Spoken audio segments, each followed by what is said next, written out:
अस्सलाम वालेकुम, this is me Mohammad Abbas Munir.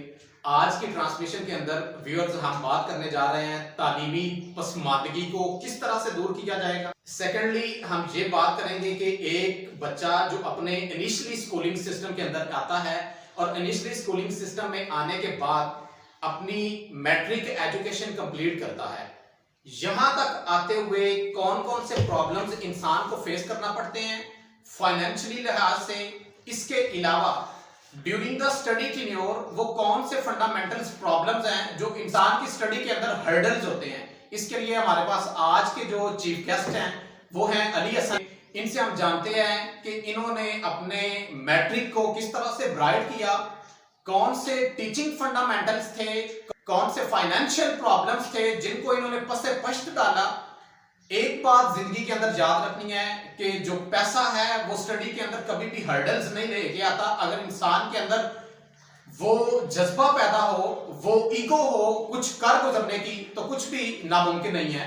हम बात करते हैं अपने गेस्ट से। अस्सलाम वालेकुम। वालेकुम सलाम सर। कैसे हैं आप? अल्हम्दुलिल्लाह। आप मुझे ये बताएं, आपने अपना मैट्रिक कहाँ से किया है? Government higher secondary school Kaliganj से। अब मैट्रिक एजुकेशन तक आने के लिए जी। आपने कौन से प्रॉब्लम्स फेस किए हैं? सर दरअसल प्रॉब्लम्स होते हैं फाइनेंशियली।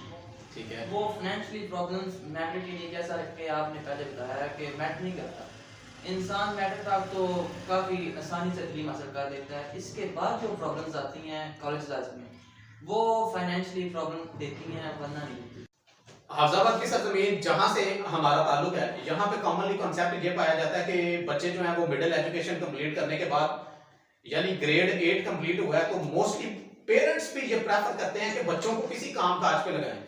ये कॉन्सेप्ट को आपने फेस किया, यानी इस प्रॉब्लम को आपने अपनी जिंदगी के अंदर फेस किया या नहीं?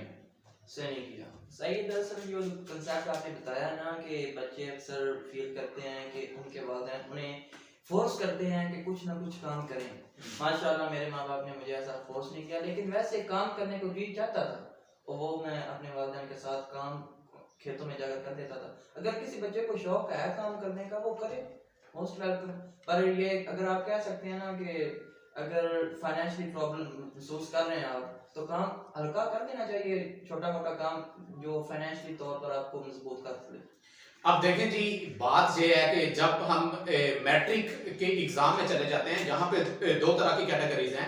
पहली कैटेगरी वो है जिसके अंदर जो बच्चे होते हैं वो स्ट्रिक्टली उस सर्कल के अंदर एग्जिस्ट कर रहे होते हैं जिसके अंदर उन्होंने सिर्फ पढ़ना, लिखना, सोना, खाना पीना और ये लिमिट्स उनके अंदर एग्जिस्ट करती हैं।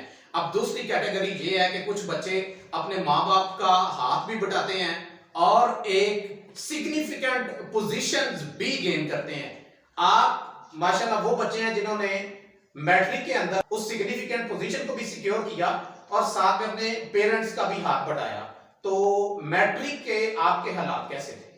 सही, मैट्रिक के 9th की निस्बत हालात बेहतर थे, लेकिन 9th में ये होता था कि मैं अपने वालिदैन की खिदमत करता था और सोचता था कि अगर मैं काम कर लूँगा ना, जो काम कर लूँगा वो दिल को ये महसूस होता था कि अगर मैं पढ़ाई में ज़्यादा फोकस ना भी ना किया तो ये जो काम कर रहा हूँ ना इसकी बदौलत मेरे अच्छे मार्क्स आ जाएंगे। और जब मैं मैट्रिक में आया तो मैंने ये सोचा कि यार थोड़ा पढ़ लें, अगर पढ़ना नहीं है तो नंबर नहीं आने। मैंने स्टडी की तरफ ज़्यादा तवज्जो दी। मैट्रिक इंसान की स्टडी ड्यूरेशन के अंदर पहली स्टेज है, वो पहला फेज है जिसके अंदर इंसान की फर्दर आने वाली स्टडीज जो हैं उसके लिए एक बुनियाद रखी जाती है। तो आपने माशाल्लाह मैट्रिक के अंदर बड़ा अच्छा स्कोर किया है और उस स्कोर को लेके आपने 1000+ मार्क्स जो हैं वो गेन किए। इस वक्त जो बच्चे मैट्रिक के अंदर पढ़ रहे हैं आप उनके लिए कौन सी टिप्स देंगे? आल्दो आपने फील्ड्स के अंदर काम किया, अपने माँ बाप के साथ हाथ बटाया, लेकिन आपने अपनी स्टडी को भी फोकस किया जिसकी वजह से आपने 1000+ स्कोर किया। वो कौन सी टिप्स हैं जिसकी वजह से बच्चे जो हैं वो स्कोर भी गेन कर लें, सेकेंडली वो अगर काम कर रहे हैं अपने माँ बाप के साथ तो उसको भी बेहतर तरीके से सर अंजाम देते रहें? वो आप टिप्स शेयर करें हमारे साथ। सही, दरअसल बात यह है जो आप टिप्स बता रहे हैं, जिस दर्जे की भी तलीम अगर सोची जाए ना, काफ़ी हाई स्टैंडर्ड की अच्छा तलीम हो, वो आप उसका जो सिलेबस है ना, आपको जो डेली काम मिलता है वो डेली क्लियर करते जाएं और अच्छी तरह से क्लियर करते जाएं। कुछ बच्चे होते हैं अगर कोई काम मिलता है तो उसे 60-70% जब सिक्योर कर लेते हैं, वो सोचते हैं हमें ये डन हो गया। नहीं, ये डन नहीं होगा। ऐसा काम भी होता है ना, वो एक हफ्ते में ज़्यादा से ज़्यादा एक हफ्ता दिमाग में रहता है, फिर भूल जाता है। अगर आप चाहें ना, अगर ये आप करेंगे ना कि उस काम को मैंने 100% करना है और करना है, और फिर आप कर लेंगे और वो आपको बेहतर होगा। आप अपनी स्टडी ड्यूरेशन के अंदर किस तरह से फोकस करते थे? स्टिकी होना, यानी एक जगह पे जम के बैठना, स्टिकी होके उस काम को सारा अंजाम देना, आपने ऐसा कैसे किया? सही, दरअसल मैं जब ये सोचता था ना कि वैसे बैठना आसान नहीं होता, खुद को बिठाना पड़ता है। जैसे अगर आप कहेंगे ना कि मैं यार एक काम को ना 50 मिनट में कर दूंगा, अगर वो काम 55 मिनट में हो जाएगा ना, तो आप ये नहीं कहेंगे आपको यार लूजर, वो काम डिफिकल्ट हो सकता है इसलिए आपका ज़्यादा टाइम ले रहा है। अगर हाँ, आपने जो सवाल किया है कि आप कैसे इंस्योर करते हैं खुद को एक जगह पर बैठना, सही है, इंसान के खुद के जज्बात होते हैं जो इंसान को एक जगह पर बैठने पर मजबूर करते हैं। अगर इंसान के अंदर कोई सोच है कि मैंने ये करना है, और जब ये सोच आती है ना कि यार मैंने कुछ करना है, तो वो जज्बात इंसान को बैठने के लिए मजबूर करते हैं। क्या ये कॉन्सेप्ट है कि आपके टीचर्स ने आपके अंदर वो पैशन जनरेट किया, स्पेसिफिक पैशन जनरेट किया, ताकि आप हार्ड वर्किंग के ट्रैक पे आए? क्योंकि चंद दिन पहले मुझे कुछ स्टूडेंट्स मिले, मैंने उनसे पूछा कि मतलब इस वक्त 5 बज चुके हैं और आप अभी भी स्कूल के अंदर हैं, तो उन्होंने सिर्फ एक बात अब मुझसे शेयर की, वो ये थी कि हमने मार्क्स गेन करने हैं। इट मींस उनके माइंड के अंदर ये कॉन्सेप्ट क्लियर हो चुका है कि वो गेन करने के लिए स्टिकी। तो क्या किसी टीचर ने इतना मोटिवेट किया, जिनकी इंस्पिरेशन, जिनकी मोटिवेशन आपके लिए इतनी फायदेमंद साबित हुई कि आप इस ट्रैक पे आए और इस वक्त आप पंजाब कॉलेज हाफिजाबाद के अंदर एफएससी प्री इंजीनियरिंग कर रहे हैं और माशाल्लाह आपका स्कोर अच्छा है? उम्मीद है कि आप प्री इंजीनियरिंग के अंदर भी अच्छा स्कोर जो है वो गेन करेंगे। तो किस टीचर ने इतना मोटिवेट किया? सर उसका नाम था? जी जी, श्योर, व्हाई नॉट। आपको सही, वैसे तो बहुत सारे टीचर हैं जो एक लफ्ज़ ही पढ़ा दे वो टीचर होता है। वैसे जो जिस सर ने सबसे ज़्यादा मुझे इंस्पायर किया है ना, वो मतलब मीर साहब फर्स्ट ऑफ ऑल, और उसके बाद सर खालिद साहब। वो कहते थे अगर इंसान, मेन चीज़ होती है जब इंसान हार रहा हो ना, तो हार के दौरान जो टीचर उसे हिम्मत देता है ना, वो इंसान उसको याद रखता है। और मुझे इन दोनों टीचरों ने कभी ये कहा ही नहीं था कि बेटा तुम हार रहे हो, इन्होंने कहा था बेटा तुम जीत रहे हो।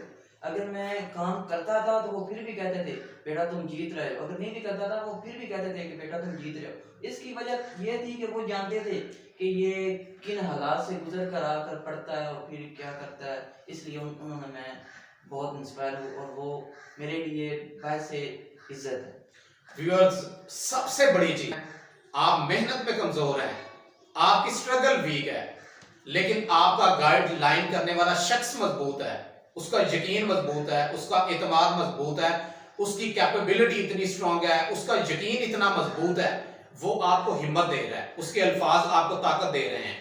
वो शख्स आपके लिए मोटिवेशन है, वो शख्स आपके लिए इंस्पायरेशन है, वो शख्स आपका उस्ताद हो सकता है, वो शख्स मदरसे का कारी हो सकता है, वो शख्स चलता फिरता कोई भी इंसान हो सकता है, वो शख्स आपके माँ बाप हो सकते हैं, वो कोई भी शख्स हो सकता है जो आपको मोटिवेशन दे सकता है। लिहाजा एक बात याद रखिएगा, अगर कोई भी टीचर है जो हमारे इस व्लॉग को सुन रहा है, वो शख्स अगर टीचर है, वो कभी अपने बच्चों को डीमोटिवेट नहीं कर सकता, कभी अपने बच्चे को ये नहीं कह सकता कि तुम फेल हो जाओगे। वो टीचर ही नहीं है जो अपने बच्चे को ऐसे स्टेटमेंट देता है, क्योंकि टीचर का काम बच्चे को उस लेवल तक लेके आना होता है जिस लेवल तक वो कभी सोच भी नहीं सकता। मैट्रिक हुआ, उसके बाद इंटर के लिए आपने पंजाब कॉलेज को ही क्यों प्रेफर किया?